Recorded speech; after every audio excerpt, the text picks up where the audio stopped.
여러분 안녕하십니까? 포항 MBC 뉴스입니다. 오늘 미세먼지와 오존 농도 모두 좋음 수준으로 쾌청하겠습니다. 낮 기온도 어제와 비슷하거나 2도가량 오르겠습니다. 한편 오늘 낮까지 동해 바다는 너울성 파도를 주의하셔야겠습니다. 조주경 기상캐스터입니다. 오늘은 서해상에서 남해상으로 이동하는 고기압의 영향을 받습니다. 때문에 따뜻한 바람이 불어오면서 기온이 오르는데요. 내륙 지역은 기온이 오르지만 동해안은 시원하겠습니다.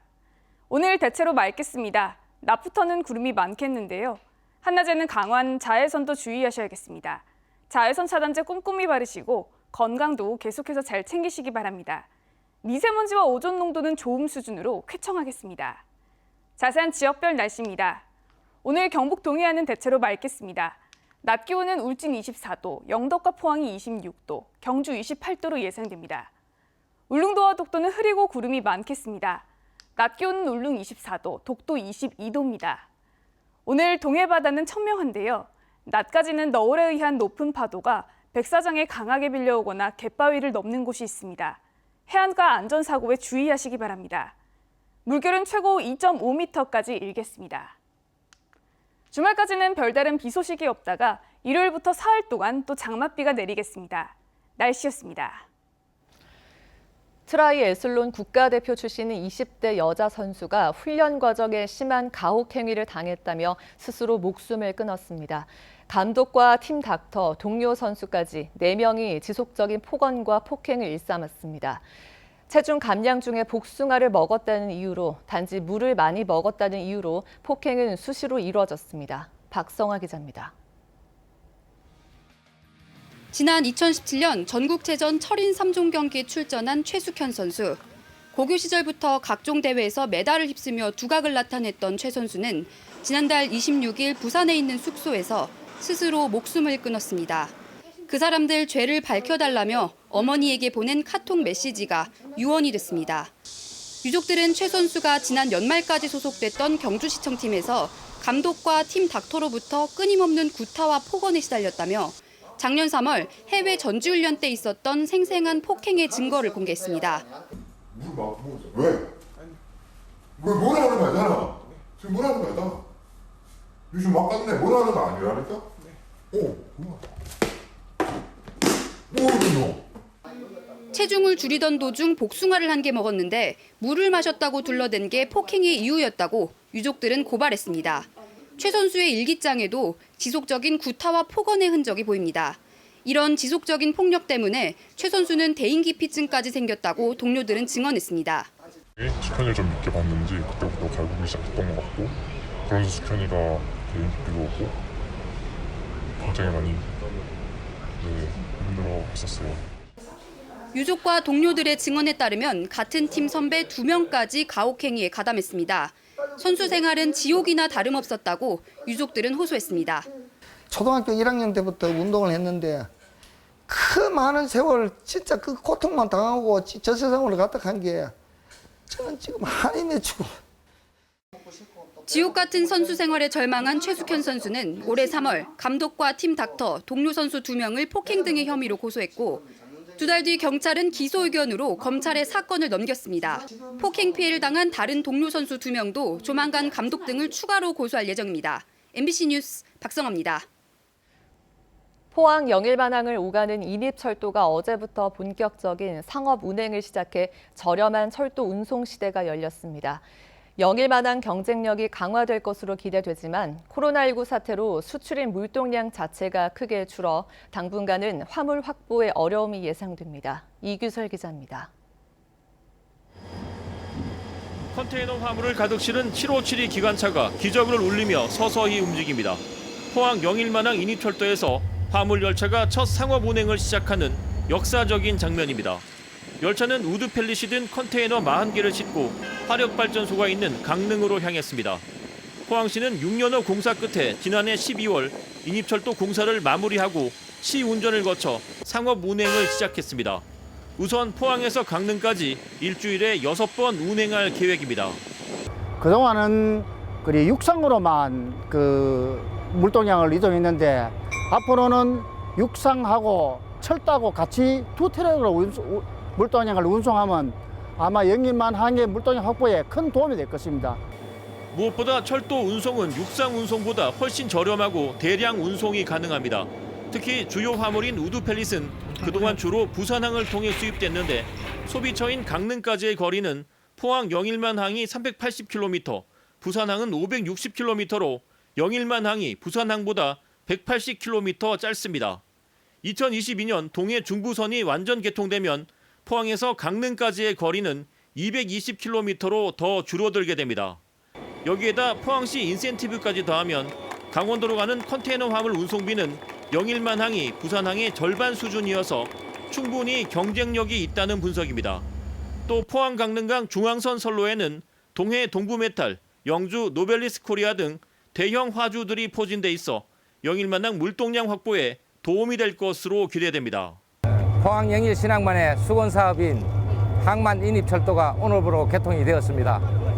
항만 인입철도는 포항 영일 신항만의 물동량 활성화에 큰 기여를 할 것으로 생각되어집니다.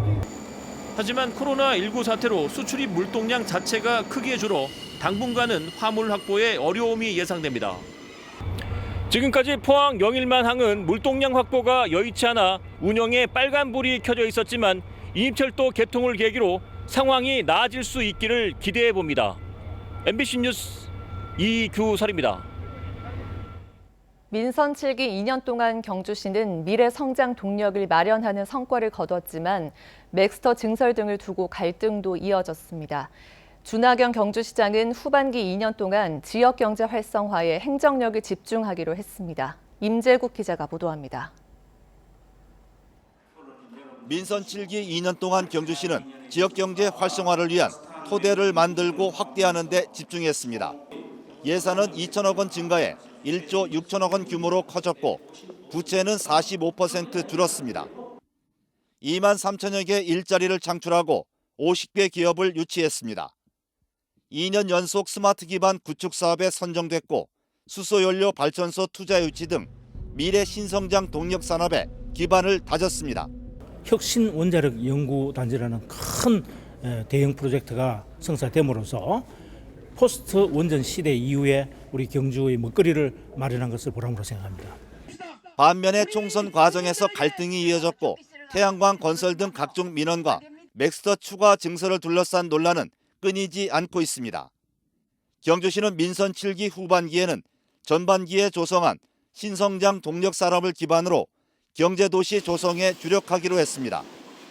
대형 국책사업 추진과 미래형 신산업을 육성해 양질의 일자리를 만들고 소상공인과 중소기업 지원도 확대합니다. 지난 2년간 이렇게 씨앗을 뿌려둔 여러 가지 미래 성장 동력 산업이 제대로 이렇게 뿌리 내릴 수 있도록 여러 가지 사업들을 실질적으로 추진하는 그런 과제들이 남아 있습니다. 이 밖에 경주시는 신라환경 보건사업 재원 확보와 신교통수단 도입에 나서고 혁신적인 도시재생과 안전도시 조성 등 5대 추진 목표도 제시했습니다. 이를 위해서 현장 소통 행정을 강화하고 갈등 해소와 화합을 위한 칭찬 릴레이 시민 캠페인도 벌이기로 했습니다. 한편 준하경 시장은 한수원 도심 이전과 관련해서 KTX 역세권 개발이 끝나면 제2청사나 비즈니스 센터 건립 등을 한수원과 협의해 신중하게 추진하겠다고 밝혔습니다. MBC 뉴스 임재욱입니다. 도시공원 일몰제 시행에 따라 이달부터 경북에만 축구장 4,400여 개 규모에 달하는 32.1제곱킬로미터 공원 부지가 민간에 풀립니다. 시군마다 대응은 제각각인데요. 난개발을 막고자 부지를 사들이는가 하면 아파트 개발에 뛰어든 지자체도 있습니다. 엄지원 기자입니다. 공원 일몰제가 이달부터 시행됐습니다. 이에 따라 사유지지만 지난 20년간 공원 부지로 지정돼 개발이 이뤄지지 않은 장기 미집행 공원 부지가 민간에 풀립니다. 경북에는 237개 공원, 전체 공원 면적의 43.4%에 달하는 32.1제곱킬로미터 면적의 공원이 지정 해제됐습니다. 축구장 4,495개 크기, 여의도 11배 면적의 공원이 사라지는 겁니다. 가장 적극적으로 제동을 건 지자체는 경산과 영주입니다. 경산시는 성암산 공원 등 두 곳의 용도구역을 도시자연 공원구역 등으로 변경을 신청해 서울시와 같이 개발 행위를 사실상 영구 제한하는 초강수를 뒀습니다. 영주시는 지난 3년간 시 예산 177억 원을 들여 공원 부지 5곳을 매입해 사라질 공원 면적의 75%를 지켜냈습니다. 효력을 유지한 5개 공원에 대해서는 시민들께서 자유롭게 휴식 공간으로 활용할 수 있도록 개발을 완료할 예정입니다. 반대로 아파트 건립에 나선 곳은 도내 6곳, 포항 3곳을 비롯해 안동의 옥송 상록공원, 그리고 구미와 경산 1곳씩입니다. 민간공원 특례 사업으로 부지 30%의 아파트를 짓고 나머지는 공원으로 조성해 지자체에 기부 체납하는 방식이지만 난개발에 대한 우려는 여전합니다.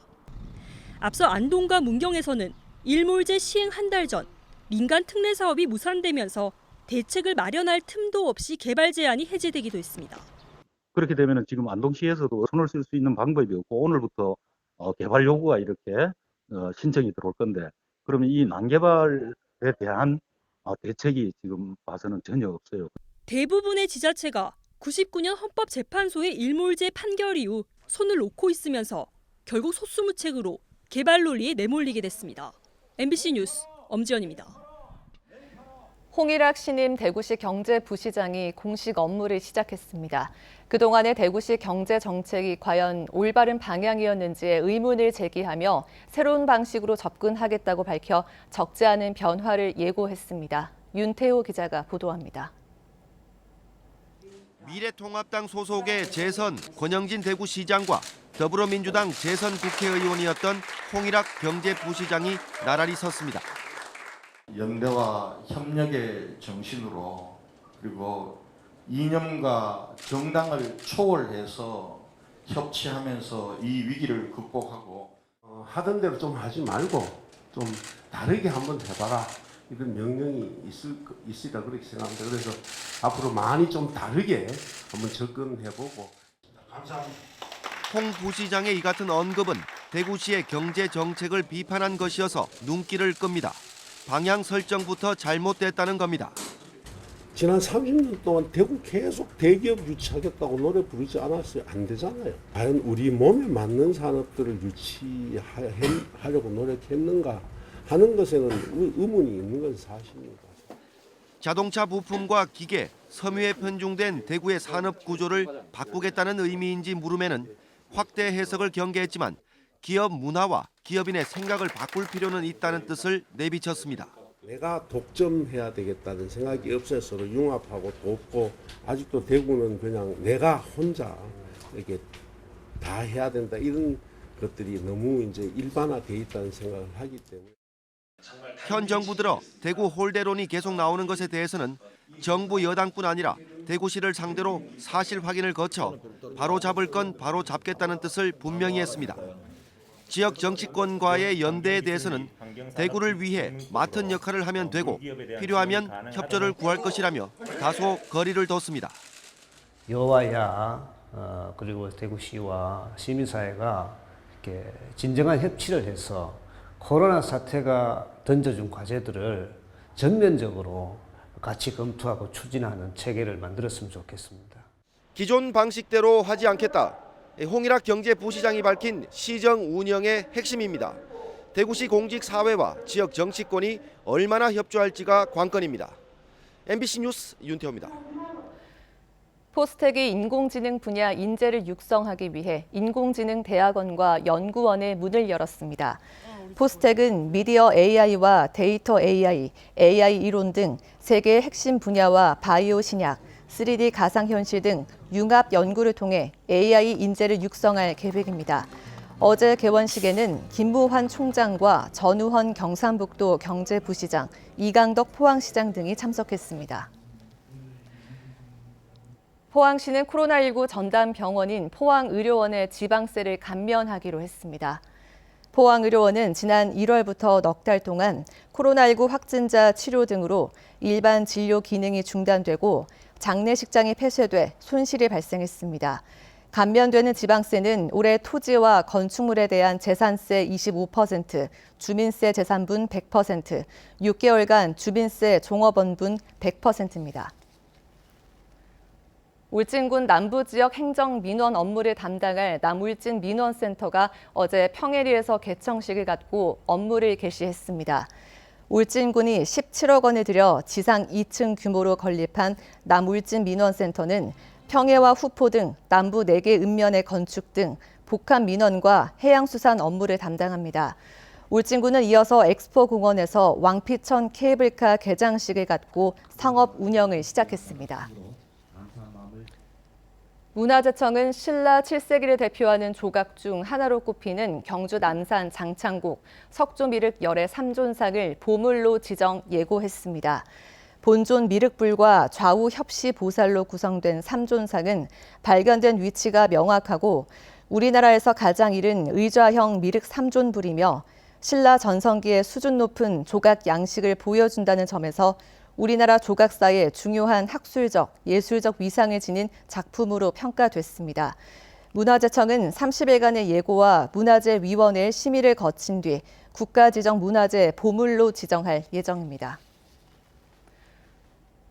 포항해양경찰서는 지난 29일 기상 악화로 발령한 연안사고 위험 예보제 주의보를 관심 단계로 조정한다고 밝혔습니다. 해견 관계자에 따르면 관심 단계 발령은 여름철 물놀이 성수기를 맞아 안전사고를 예방하기 위한 것으로 지난 3년간 발생한 연안사고 117건 중 7월에서 8월 해수욕장 등에서 발생한 사고가 52건으로 44%를 차지했습니다. 포항시 조직 개편에 따라 어제부터 신설된 푸른도시 사업단이 청림동에 사무실을 마련하고 업무를 시작했습니다. 푸른도시 사업단은 녹지과와 공원과 생태하천과 등 3개과 52명이 근무하는데 환경 현안에 대처하기 위해 공단 지역에 별도로 사무실을 차렸습니다. 포항시는 푸른도시 사업단 신설을 계기로 현장 중심과 시민 눈높이에 맞는 환경 정책을 펼쳐 나가기로 했습니다.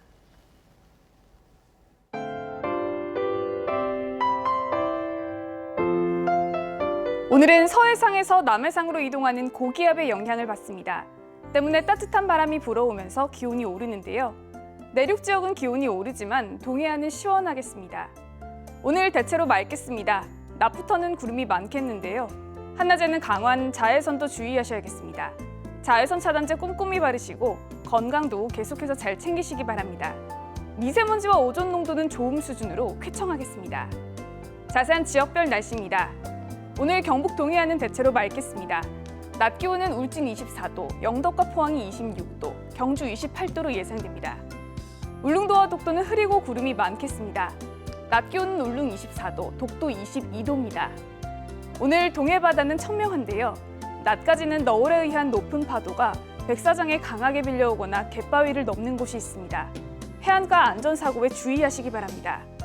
물결은 최고 2.5m까지 일겠습니다. 주말까지는 별다른 비 소식이 없다가 일요일부터 사흘 동안 또 장맛비가 내리겠습니다. 날씨였습니다. 이상으로 포항 MBC 뉴스를 마칩니다. 여러분 고맙습니다.